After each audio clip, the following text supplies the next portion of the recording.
Alors, craignez-vous que l'abandon de la rumination ait des conséquences négatives?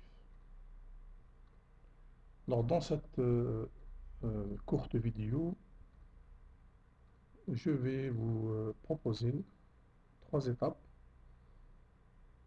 pour, on va dire, ne pas contrôler la rumination, mais comment se comporter avec une rumination.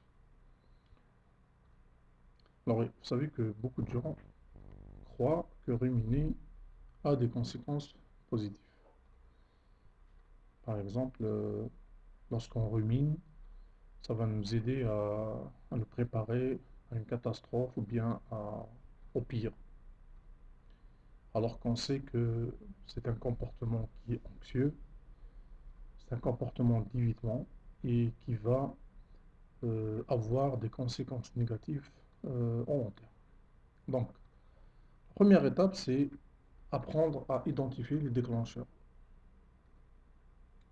Donc, vous savez que la rumination peut être ou bien est considérée comme un comportement qui est mental. Et donc, comme tout comportement, nous avons des situations qui vont les déclencher. Et donc, si on apprend à reconnaître ces déclencheurs, on peut prévenir en quelque sorte la rumination. Donc, apprenez à reconnaître ce qui déclenche vos ruminations pour pouvoir intervenir plus tôt. Donc, une deuxième étape, c'est prendre conscience qu'on est en train de ruminer, réaliser que vous êtes en train de ruminer. Donc ça, c'est une forme de auto-observation. On s'auto-observe. C'est comme si qu'on sortait de notre peau pour nous regarder nous-mêmes. Et donc, comme on dit ici, attrapez plus rapidement la rumination quand elle se produit et rendez-vous compte que cela ne sert à rien.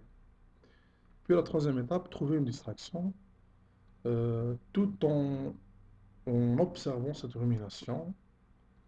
On peut essayer de faire une chose, de faire une activité euh, pour ne pas se concentrer, pour ne pas se focaliser sur euh, la rumination.